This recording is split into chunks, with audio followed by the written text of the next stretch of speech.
Viewers, welcome to our channel. ఈ రోజు మన ఛానల్లో మరొక మంచి జాబ్ అప్డేట్ తో అయితే నేను మీ ముందుకు వచ్చేసా. సో ఆ నోటిఫికేషన్ వచ్చేసి సెంట్రల్ బ్యాంక్ ఆఫ్ ఇండియా నుంచి ఒక మంచి జాబ్ నోటిఫికేషన్ అనేది రిలీజ్ అయింది. సో ఆ జాబ్ కోసం మీకు ఉండవలసిన క్వాలిఫికేషన్స్ ఏంటి, ఎలా అప్లై చేయాలని తెలుసుకునే ముందు మా నుండి చిన్న రిక్వెస్ట్. మన ఛానల్లో వీడియోస్ అయితే చాలా మంది చూస్తున్నారు, కానీ ఎవరు సబ్స్క్రైబ్ చేయట్లేదు. ప్లీజ్ ఛానల్ని సబ్స్క్రైబ్ చేసుకుని మాకు కొంచెం సపోర్ట్ చేయండి.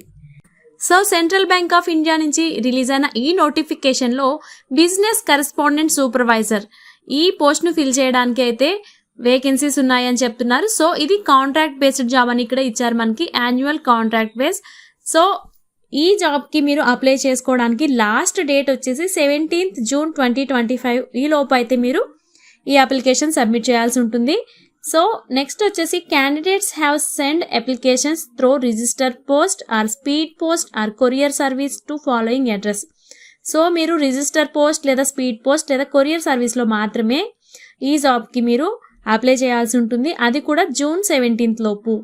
సో ఆ సబ్మిట్ చేయడానికి అడ్రస్ వచ్చేసి central Bank of India regional office, Guntur, 5th floor, standard building, Bommidala complex, collector office road, Nagarampalem, Guntur 522004.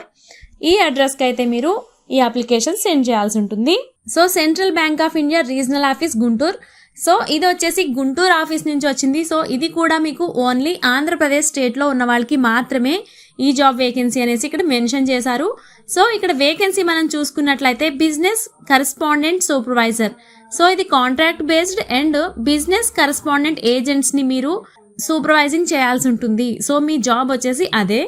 So ఇక్కడ మనం చూసుకున్నట్లయితే నంద్యాల, తిరుపతి అండ్ వైఎస్ఆర్ కడప ఈ డిస్ట్రిక్ట్స్లో వేకెన్సీస్ అయితే ఉన్నాయి అని చెప్పేసి ఇక్కడ మనకి మెన్షన్ చేశారు. అండ్ ఎలిజిబిలిటీ క్రైటీరియా చూసుకున్నట్లయితే యంగ్ క్యాండిడేట్స్ అంటే ఎవరైతే యంగ్ ఫ్రెషర్స్ ఉంటారో వాళ్ళకైతే ఈ జాబ్కి అప్లై చేసుకోవచ్చు అని చెప్తున్నారు. అండ్ మీకు ఇక్కడ మినిమం క్వాలిఫికేషన్స్ చూసుకున్నట్లయితే గ్రాడ్యుయేట్ విత్ కంప్యూటర్ నాలెడ్జ్, మీకు కంప్యూటర్ నాలెడ్జ్ అనేది ఉండాలి అండ్ మీరు గ్రాడ్యుయేషన్ కంప్లీట్ చేసి ఉండాలి. అండ్ నెక్స్ట్ చూసుకున్నట్లయితే MS office, email, internet, ETC అంటే మీకు MS office, email and computer basics అన్ని తెలుసుకున్న వాళ్ళకి ఈ జాబ్కి అప్లై చేసుకోవచ్చు అని చెప్తున్నారు. And qualification like MSc IT, BE IT or MCA or MBA చేసిన వాళ్ళకి ప్రిఫరెన్స్ అనేది ఎక్కువ ఇస్తామనేసి ఇక్కడ గివెన్ ప్రిఫరెన్స్ అనేసి ఇక్కడ మెన్షన్ చేశారు. అండ్ నెక్స్ట్ మీ ఇక్కడ ఏజ్ లిమిట్ చూసుకున్నట్లయితే 21 to 45 years లోపు ఎవరైనా కూడా ఈ జాబ్కి అయితే మీరు అప్లై చేసుకోవచ్చు. అండ్ మీరు 60 years ఏజ్ వచ్చే వరకు అయితే ఈ జాబ్ మీరు కంటిన్యూ చేసుకోవచ్చు అనేసి ఇక్కడ మెన్షన్ చేశారు. సో ఫ్రెషర్స్ ఎవరైనా కూడా ఈ జాబ్కి అయితే వెంటనే అప్లై చేసుకోండి వీడియో చూసిన వెంటనే. అండ్ నెక్స్ట్ ఇక్కడ వచ్చేసి రిటైర్డ్ బ్యాంక్ ఎంప్లాయీస్ కూడా ఈ జాబ్కి అయితే అప్లై చేసుకోవచ్చు అని చెప్తున్నారు. సో వాళ్ళ ఏజ్ లిమిట్స్ చూసుకున్నట్లయితే 64 to 65 years మధ్యలో ఉన్న వాళ్ళు ఈ జాబ్కి అయితే అప్లై చేసుకోవచ్చు అంటున్నారు. బికాజ్ ఆ ఏజ్లో బ్యాంక్ రిటైర్డ్ ఎంప్లాయీస్ జాబ్ అనేది ఎవరు చేయరు. సో యంగ్ క్యాండిడేట్స్ అయితే కంపల్సరీ ఈ జాబ్కి అయితే అప్లై చేయండి, మీరు కంపల్సరీ సెలెక్ట్ అవుతారు. All the best. And next వచ్చేసి జియోగ్రాఫికల్ లొకేషన్ ద క్యాండిడేట్స్ చూసుకున్నట్లయితే candidates will be selected from the same district where they will be assigned function, and if suitable candidates are not available in the same district, the candidates may be selected from the adjoining districts. And next వచ్చేసి candidates from the other states are not eligible. So other states నుంచి ఎవరైనా candidates ఉంటే not eligible అంటే only ఆంధ్రప్రదేశ్లో ఉన్న వాళ్ళు మాత్రమే ఈ జాబ్కి అప్లై చేసుకోవాలని ఇక్కడ చెప్తున్నారు. అండ్ నెక్స్ట్ మీకు వచ్చేసి పీరియడ్ ఆఫ్ కాంట్రాక్ట్ చూసుకున్నట్లయితే intellectually for a period of 12 months subject of satisfactory annual performance review. So ఇక్కడ మీకు 12 months తర్వాత మిమ్మల్ని ఇంకా గడువు పొడిగించే అవకాశం అయితే ఉంది. సో ఇంకా మీకు ఈ కాంట్రాక్ట్ బేస్ అనేది ఇంకా పొడిగించవచ్చు. సో నెక్స్ట్ వచ్చేసి ఇందాక మనం చూసుకున్నాం కదా ఏంటి అంటే మీరు ఇక్కడ చేయవలసింది బిజినెస్ కరెస్పాండెంట్ సూపర్వైజర్. ఇక్కడ మనం చూసుకున్నట్లయితే మీరు చేయాల్సింది బిజినెస్ కరెస్పాండెంట్ ఏజెంట్స్ని మీరు సూపర్వైజింగ్ చేయాల్సి ఉంటుంది అన్నాం కదా. సో మీరు ఇక్కడ చూసుకోండి మినిమం 20 to maximum 25 members అయితే మీ కింద ఉంటారు, అంటే మీరు సూపర్వైజర్ అవుతారు వాళ్ళకి. అండ్ నెక్స్ట్ ఇక్కడ మనం monthly remuneration and other allowances payable చూసుకుంటే ఫిక్స్డ్ కాంపోనెంట్ వచ్చేసి 12,000 ఉంది అండ్ వేరియబుల్ కాంపోనెంట్ వచ్చేసి 8,000గా ఉంది. అండ్ కన్వెన్సీ అలవెన్స్ వచ్చేసి 3,000 and mobile are internet recharge వచ్చేసి 500. ఇక్కడ మనం టోటల్గా చూసుకున్నట్లయితే 23,500 రూపీస్గా ఉంది. టోటల్ శాలరీ వచ్చేసి నెక్స్ట్ వచ్చేసి IIBF BC సర్టిఫికేషన్ చూసుకున్నట్లయితే BC supervisor need to obtain IIBF BC certification with in 3 months from the date of joining.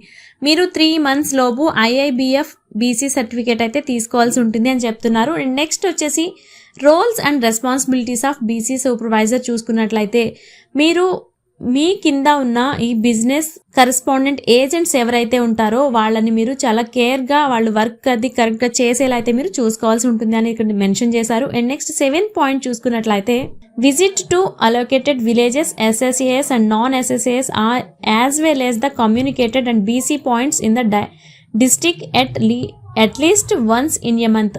మీరు అట్లీస్ట్ మంత్లో 1 time అయినా విజిట్ చేయాల్సి ఉంటుంది. ఏంటి అంటే అలోకేటెడ్ విలేజెస్ అయితే ఏమంటే ఉంటాయో అవి SSAS and non SSAS and communicated BC points ఉంటాయి కదా, అవన్నీ కూడా మీరు అట్లీస్ట్ మంత్లీ వన్స్ అయినా విజిట్ చేయాల్సి ఉంటుంది. So to ensure that BCs are engaged the cross selling of Central Bank of India the third party products and plan and organize camps in consultation with the link branch regional office from to time for achieving various stages అని ఉంది, targets ఉంది. And next వచ్చేసి to coordinate with the branch and CBCS service provider appointment of BC for the candidates location.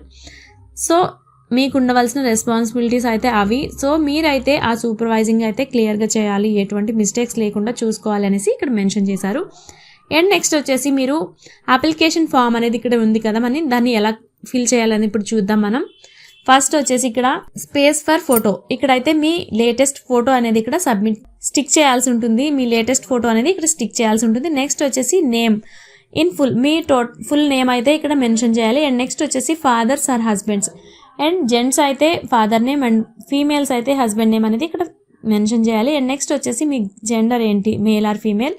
And next వచ్చేసి మీ date of birth. And next వచ్చేసి address, current address and permanent address రెండు ఒకటే అయితే అక్కడ mention చేయండి, లేదంటే వేరువేరుగా మెన్షన్ చేయండి. అండ్ నెక్స్ట్ వచ్చేసి కాంటాక్ట్ డీటెయిల్స్ వచ్చేసి మీ mobile number or email ID రెండు కూడా అక్కడ మెన్షన్ చేయాల్సి ఉంటుంది. అండ్ నెక్స్ట్ వచ్చేసి మీ ఎడ్యుకేషనల్ క్వాలిఫికేషన్స్, మీ 10th and inter and graduation post graduation ఇలా ఏవి చేసినా మీ ఎడ్యుకేషనల్ క్వాలిఫికేషన్స్ అనేవి అక్కడ మెన్షన్ చేయాల్సి ఉంటుంది. అండ్ నెక్స్ట్ వచ్చేసి డిజేబిలిటీ ఇఫ్ ఎనీ, అంటే మీకు డిజేబిలిటీ ఏదైనా ఉంది అంటే అది అక్కడ మెన్షన్ చేయాలి.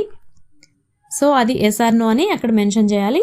నెక్స్ట్ వచ్చేసి మీ ప్రీవియస్ ఎక్స్పీరియన్స్, మీకు ఎక్స్పీరియన్స్ క్వాలిఫికేషన్స్ ఏమైనా ఉంటే ఆ సర్టిఫికేట్స్ అనేవి అక్కడ మెన్షన్ చేయాల్సి ఉంటుంది. అండ్ నెక్స్ట్ వచ్చేసి name and address of 2 reference, me reference address ఉన్నాయి ఏముంటే అవి అక్కడ మెన్షన్ చేయాల్సి ఉంటుంది. అండ్ నెక్స్ట్ వచ్చేసి ప్రిఫర్డ్ డిస్ట్రిక్ట్ ఫర్ వర్కింగ్, మీరు 3 ప్రిఫరెన్స్ ఇచ్చారు, అక్కడ మీరు ఏ డిస్ట్రిక్ట్లో first preference, second preference and third preference అనేది అక్కడ మెన్షన్ చేసుకోవచ్చు ఉంటుంది. అండ్ నెక్స్ట్ వచ్చేసి any other information the applicant wishes given the support of her candidate. So ఈ అప్లికేషన్ అనేది ఎలా ఫిల్ చేయాలో ఇప్పుడు మనం క్లియర్గా చూసుకున్నాం కదా. సో ఈ జాబ్కి మేము ఎలిజిబుల్ అవుతాము అనుకుంటే డెఫినెట్గా ఈ జాబ్కి అయితే మీరు అప్లై చేసేసుకోండి.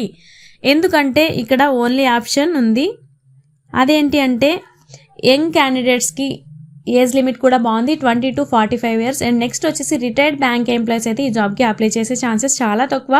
సో 21 to 45 years ఏజ్ ఉన్న వాళ్ళు ఎవరైనా ఈ జాబ్కి అయితే అప్లై చేసుకోండి. All the best. ఇది కూడా ఓన్లీ ఆంధ్రప్రదేశ్లో ఉన్న వాళ్ళకి మాత్రమే. సో ఈ వీడియో చూసిన వెంటనే అప్లై చేసుకోండి. సో ఇలాంటి మంచి మంచి జాబ్ అప్డేట్స్ కోసం అయితే మన ఛానల్ని సబ్స్క్రైబ్ చేయడం మాత్రం అస్సలు మర్చిపోద్దు. Thanks for watching.